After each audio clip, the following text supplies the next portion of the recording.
Assalamualaikum warahmatullahi wabarakatuh. Saya Desti Zahra Nursifa dari Departemen Manajemen Bisnis dengan NRP 5031211015. Perkenalkan, nama saya Ikhwan Syahbudi dengan NRP 500821111090 dari Departemen Teknik Kimia. Perkenalkan, nama saya Alyamira Rosyida dari Departemen Teknik Kimia dengan nomor NRP 50082111114.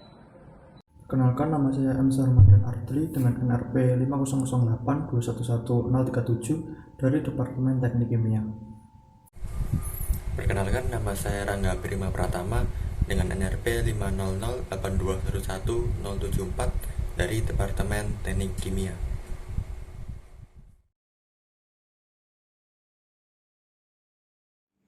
Pada kesempatan kali ini saya akan menjelaskan mengenai definisi otonomi daerah.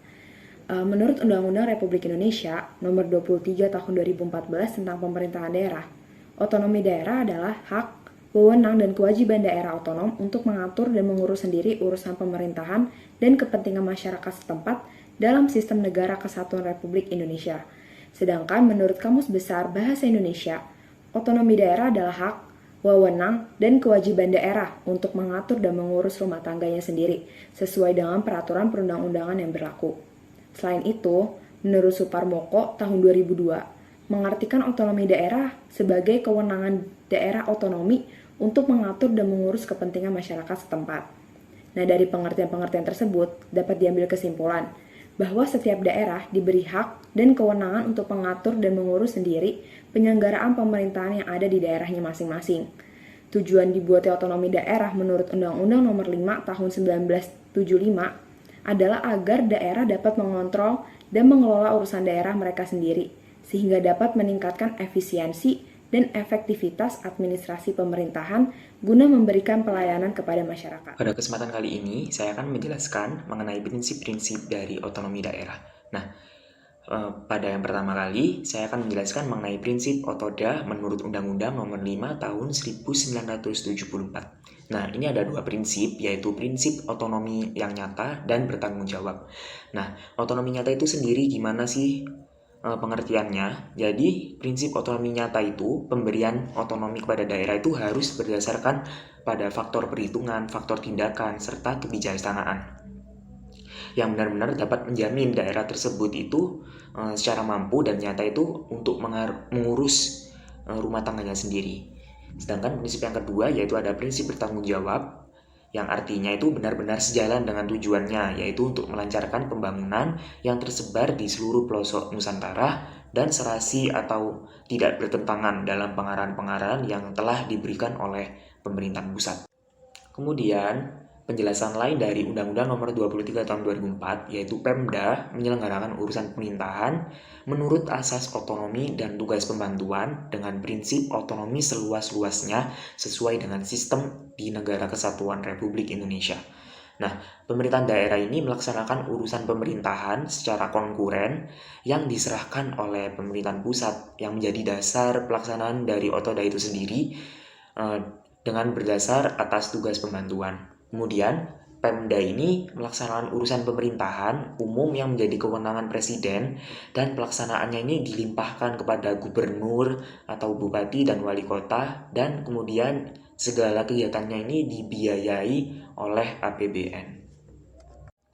Kemudian untuk undang-undang yang kedua, saya menggunakan Undang-Undang Nomor 22 Tahun 1999, yang mana pada undang-undang ini ada tambahan prinsip yaitu luas. Artinya yaitu keleluasaan daerah untuk menyelenggarakan suatu pemerintahan yang mencakup kewenangan dari semua bidang pemerintahan, kecuali kewenangan tersebut sudah menjadi urusan pemerintahan pusat. Nah, keleluasaan otonomi ini mencakup pula kewenangan yang utuh dan bulat dalam penyelenggaraan otonomi daerah tersebut. Selebihnya untuk pengertian nyata, yaitu keleluasaan daerah untuk menyelenggarakan kewenangan di bidang tertentu secara nyata ada dan tumbuh pada daerah tersebut. Kemudian untuk prinsip otonomi bertanggung jawab, yaitu konsekuensi pemberian hak dan wewenang kepada daerah dalam wujud tugas dan kewajiban yang harus dipikul oleh daerah tersebut dalam mencapai tujuan bersama dan demi kesejahteraan masyarakat menjadi lebih baik. Lalu prinsip otonomi daerah selanjutnya yaitu Undang-Undang Nomor 23 Tahun 2004 yang mana menjelaskan tentang penyelenggaraan otoda itu harus dilaksanakan dengan memperhatikan aspek demokrasi, keadilan, pemerataan, serta potensi dan keanekaragaman yang terdapat di daerah tersebut. Kemudian pelaksanaan otoda itu harus sesuai dengan konstitusi negara sehingga terjadi hubungan yang serasi antara pemerintahan pusat dan pemerintahan daerah.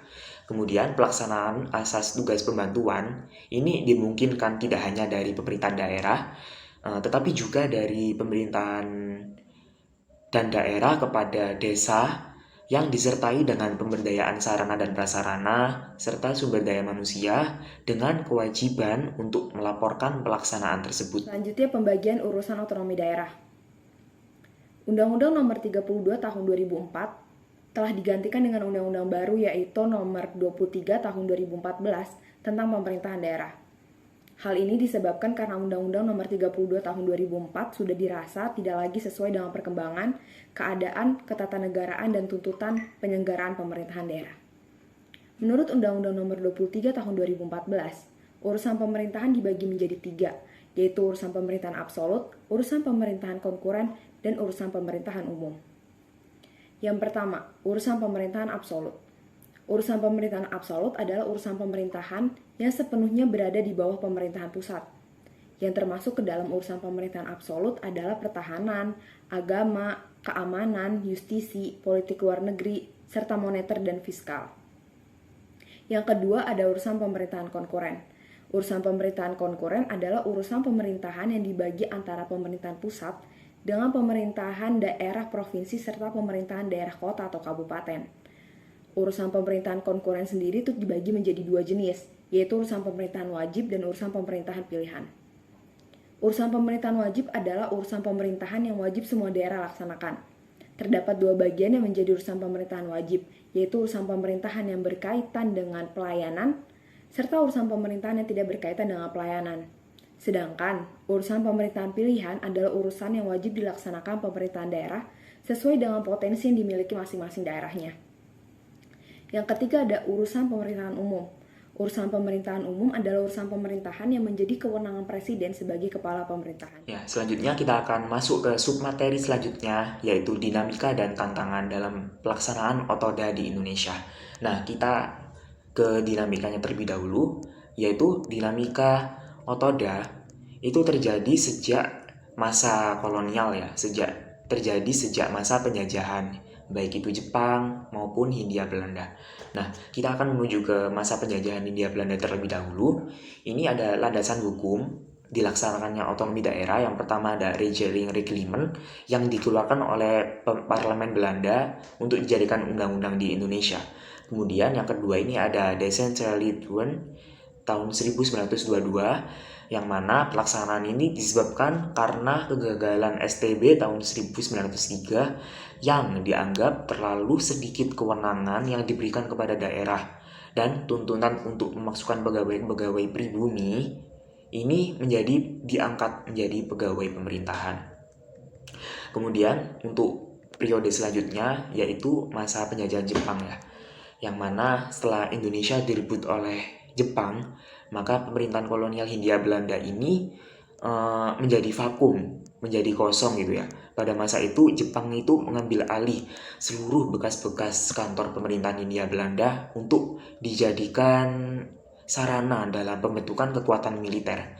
Nah, sistem pemerintahan yang dijalankan oleh Jepang ini adalah sentralistik tanpa DPR. Asas dekonsentrasi ini masih dipertahankan, tetapi pelaksanaan militer Jepang ini tidak efektif ya. Jepang ini hanya bertujuan untuk mencari akomodasi dalam rangka memperkuat kedudukannya di dalam Asia itu sendiri. Kemudian untuk masa selanjutnya yaitu masa ketika negara Indonesia ini merdeka, yang mana terdapat undang-undang yang mengatur tentang otonomi daerah mulai dari pasal 18 UUD 1945, kemudian Undang-Undang Nomor 1 Tahun 1945, Undang-Undang Nomor 2 Tahun 1948, Undang-Undang Nomor 1 Tahun 1957, Undang-Undang Nomor 5 Tahun 1974, Undang-Undang Nomor 22 Tahun 1999, Undang-Undang Nomor 32 Tahun 2004, dan yang terbaru ini Undang-Undang Nomor 23 Tahun 2014 yang menjelaskan mengenai otonomi daerah. Selanjutnya, mengenai tantangan otonomi daerah di Indonesia. Nah, ini saya mengambil dari suatu artikel yang ada di internet. Ini dijelaskan oleh Siti Zuhro, yang mana beliau merupakan peneliti senior dari LIPI. Nah, yang mana tantangan otonomi daerah menurut Siti Zuhro ini terbagi menjadi 4. Di antaranya yang pertama yaitu ketidakkonsistensian pemerintah di dalam bidang hukum ya, atau pembuatan peraturan, dan sulitnya untuk melakukan harmonisasi antara undang-undang Pemda dengan undang-undang yang terkait. Kemudian yang kedua yaitu persepsi sepihak daerah mengenai kewenangannya yang seringkali lebih mementingkan daerahnya sendiri tanpa mempertimbangkan secara sungguh-sungguh manfaat yang terjadi dengan adanya otonomi daerah tersebut. Nah, kendala tersebut tidak hanya bersumber dari pemerintahan pusat, tetapi juga biasanya itu bersumber dari pemerintahan daerah itu sendiri. Kemudian masalah yang ketiga yaitu adanya hal yang menyangkut kerumitan pengelolaan hubungan kewenangan negara dan antara daerah, yang mana itu merupakan salah satu tantangan dari pelaksanaan otonomi daerah. Kemudian tantangan yang terakhir yaitu adanya kerjasama dari kaum elit dan pengusaha dalam mengeksploitasi daerah tersebut untuk tujuan mencari keuntungan sendiri, memperkaya diri sendiri yang banyak tanpa mempedulikan hal-hal yang menyangkut orang banyak. Jadi mementingkan kepentingan kelompok daripada kepentingan masyarakat. Kemudian dasar hukum otonomi daerah. Dasar hukum otonomi daerah ini berdasarkan pada Undang-Undang Nomor 23 Tahun 2014 yang berisi yang pertama, pemerintah daerah menyelenggarakan urusan pemerintah menurut asas otonomi daerah dan tugas pembantuan dengan prinsip otonomi seluas-luasnya sesuai dengan sistem negara kesatuan Republik Indonesia. Yang kedua, pemerintah daerah melaksanakan urusan pemerintah konkuren yang diserahkan oleh pemerintah pusat menjadi dasar pelaksanaan otonomi daerah dengan berdasar atas asas tugas pembantuan. Ketiga, yaitu pemerintah daerah dalam melaksanakan pemerintahan umum yang menjadi kewenangan presiden dan pelaksanaannya akan dilimpahkan oleh gubernur dan bupati atau wali kota dibiayai oleh APBN. Kemudian tujuan otonomi daerah. Tujuan otonomi daerah ini meliputi dari 4 aspek, yaitu segi politik, segi manajemen pemerintahan, segi kemasyarakatan, dan segi ekonomi pembangunan. Segi politik. Segi politik ini kita mengikutsertakan dan menyalurkan aspirasi masyarakat baik untuk kepentingan daerah maupun kepentingan yang akan mendukung kebijakan nasional melalui proses demokrasi. Kemudian segi manajemen pemerintah. Segi manajemen pemerintah ini meningkatkan daya guna dan hasil guna penyelenggaraan pemerintah, terutama dalam memberikan pelayanan terhadap masyarakat sesuai dengan kebutuhan mereka. Segi kemasyarakatan. Segi kemasyarakatan ini meningkatkan partisipasi dan menumbuhkan kemandirian masyarakat dengan melakukan usaha pemberdayaan masyarakat menuju masyarakat yang mandiri dan masyarakat yang memiliki nilai daya saing tersendiri. Segi ekonomi pembangunan ini untuk melancarkan program pembangunan menuju tercapainya kesejahteraan rakyat. Selanjutnya saya akan menjelaskan tentang studi kasus yang kami ambil mengenai otonomi daerah. Otonomi daerah sendiri memiliki fungsi, salah satunya ialah untuk mengoptimalkan potensi sumber daya daerah-daerah yang ada di Indonesia. Namun hal itu tak terlepas dari dampak negatif pelaksanaan otonomi daerah.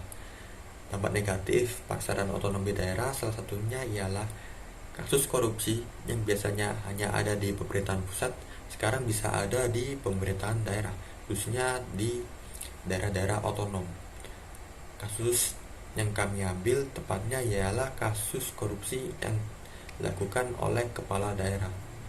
Pada tahun 2021 ini, menurut IDN Times, setidaknya terdapat 7 kepala daerah yang tertangkap melakukan kasus korupsi. 3 di antaranya, yang pertama yaitu pada awal tahun, tepatnya pada tanggal 27 Februari 2021, kepala daerah yang terjerat kasus korupsi ialah Gubernur Sulawesi Selatan dengan nama Nurdin Abdullah. Kemudian maju ke pertengahan tahun, pada tanggal 10 Mei 2021, kepala daerah yang terjerat korupsi ialah Bupati Nganjuk, Jawa Timur dengan nama Novi Rohman Hidayat. Kemudian pada mendekati akhir tahun, pada tanggal 18 Oktober 2021, kepala daerah yang terjerat korupsi ialah Bupati Kabupaten Musi Banyuasin, Sumatera Selatan dengan nama Budi Reksa Alex Nurdin. Kepala daerah yang terjerat korupsi tadi, pada 7 kepala daerah yang terjerat korupsi, sebagian besar dari mereka memiliki aset kekayaan yang bisa dibilang di atas rata-rata. Namun mengapa mereka masih melakukan kasus korupsi? Hal ini akan kami analisis faktor-faktornya, kemudian akan kami cari solusi dan peran mahasiswa yang dapat dilakukan. Selanjutnya saya akan menjelaskan tentang faktor penyebab korupsi. Sebelumnya saya akan mengutip salah satu pendapat dari Ansari Yamamah. Beliau berpendapat bahwa tindakan korupsi terjadi ketika perilaku materialistik dan konsumtif serta sistem politik yang mendewakan uang masih berlaku. Hal tersebut akan memaksa terjadinya permainan uang dan korupsi. Sedangkan menurut Nur Syam, tindakan korupsi terjadi karena adanya ketergodaan terhadap dunia materi dan hal tersebut tidak mampu ditahan oleh seorang individu. Ketika godaan tersebut tidak bisa ditahan dan ada akses ke arah kekayaan dengan cara berkorupsi, maka terjadilah suatu tindakan korupsi tersebut. Dengan begitu, dapat disimpulkan bahwa tindakan korupsi terjadi secara umum bisa terjadi karena adanya kesalahan cara pandang terhadap kekayaan. Meskipun demikian, sebenarnya faktor-faktor khusus yang menyebabkan tindakan korupsi ini bisa diidentifikasi lebih lanjut. Contoh identifikasi ini telah dijelaskan di dalam buku berjudul Peran Parlemen dalam Membasmi Korupsi karya ICW tahun 2000. Di dalam buku tersebut dijelaskan bahwa setidaknya terdapat 4 faktor utama penyebab korupsi, yaitu faktor politik, faktor hukum, faktor ekonomi, dan faktor organisasi. Untuk yang pertama, faktor politik. Menurut Robert, penyebab tindakan korupsi dapat dituliskan dalam bentuk rumus, yaitu M plus D min A sama dengan C, dengan keterangan M adalah monopoli, D adalah discretionary atau kewenangan, A adalah accountability atau pertanggungjawaban, dan C adalah korupsi. Dari formulasi di atas dapat disimpulkan bahwa korupsi akan terjadi saat adanya monopoli kekuasaan ditambah dengan adanya kewenangan yang begitu besar tanpa diimbangi dengan rasa pertanggungjawaban yang tinggi. Untuk selanjutnya ada faktor hukum. Menurut Susila dalam Hamzah tahun 2004, tindakan korupsi sering terjadi karena adanya kelemahan di dalam peraturan perundang-undangan yang mencakup adanya peraturan perundang-undangan yang bermuatan untuk kepentingan pihak-pihak tertentu, kualitas peraturan perundang-undangan yang kurang memadai, peraturan kurang disosialisasikan, sanksi yang terlalu ringan, penerapan sanksi yang tidak konsisten dan pandang bulu, dan adanya kelemahan dalam bidang evaluasi dan revisi peraturan perundang-undangan. Untuk yang ketiga, yaitu faktor ekonomi. Menurut J. Pauker, kurangnya gaji dan pendapatan pegawai negeri di Indonesia adalah penyebab utama terjadinya korupsi. Hal ini terjadi karena sistem penggajian kepegawaian sangat berkaitan dengan kinerja aparatur pemerintah, seperti yang dijelaskan oleh KPK pada 2006. Aparatur pemerintah yang merasa gaji dan pendapatannya tidak sebanding dengan kinerja yang telah dilakukannya bisa saja melakukan tindakan korupsi. Hal tersebut bisa terjadi karena dalam menjalankan pemerintahan ada faktor kesempatan bagi pegawai pemerintah untuk memenuhi kekayaan mereka dan kroninya melalui korupsi tersebut. Untuk yang terakhir ada faktor organisasi. Terdapat 4 aspek utama penyebab tindakan korupsi dari sudut pandang organisasi, yaitu yang pertama, kurang adanya teladan dari pimpinan organisasi, yang kedua, tidak adanya kultur organisasi yang benar, yang ketiga, sistem akuntabilitas di instansi pemerintahan kurang memadai, dan yang terakhir adalah manajemen cenderung menutup-nutupi kasus korupsi yang terjadi di dalam organisasinya.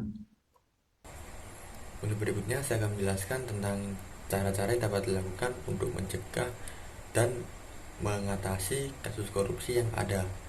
Menurut para ahli, cara-cara yang dapat dilakukan antara lain yang pertama yaitu dengan cara merubah cara pandang terhadap suatu kekayaan. Kemudian yang kedua yaitu dengan cara memaksimalkan rasa tanggung jawab terhadap pekerjaan yang dilakukan. Kemudian yang ketiga yaitu dengan cara memperkuat sanksi maupun lembaga yang mengevaluasi kasus korupsi ini. Kemudian yang keempat yaitu dengan cara menaikkan gaji para pegawai yang bekerja di pemerintahan. Kemudian yang terakhir, yang kelima, yaitu dapat dilakukan dengan cara sosialisasi kepada masyarakat tentang undang-undang yang ada di Indonesia supaya masyarakat paham tentang aturan-aturan yang ada dan kasus korupsi pun dapat dicegah. Misalnya saya akan menjelaskan tentang peran mahasiswa yang dapat dilakukan untuk menghadapi maraknya kasus korupsi ini.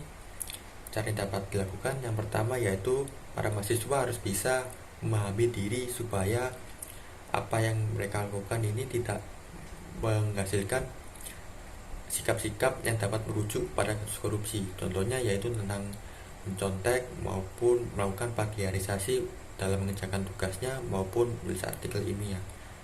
Kemudian yang kedua yaitu mahasiswa dapat melakukan suatu penelitian sosial untuk mengecek apakah peraturan tentang kasus korupsi ini sudah berjalan baik di Indonesia, apakah masih ada yang kurang ataukah apakah ada cara untuk memperbaikinya lagi supaya menjadi lebih baik dan kasus korupsi pun dapat dicegah.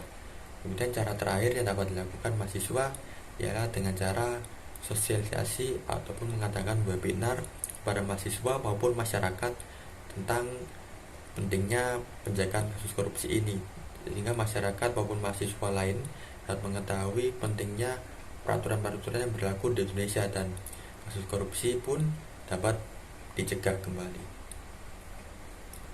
Sekian video presentasi kami mengenai otonomi daerah yang dapat kami sampaikan. Apabila kami melakukan sikap maupun perkataan yang salah, mohon dimaafkan. Terima kasih telah menyempatkan waktu untuk menonton video ini.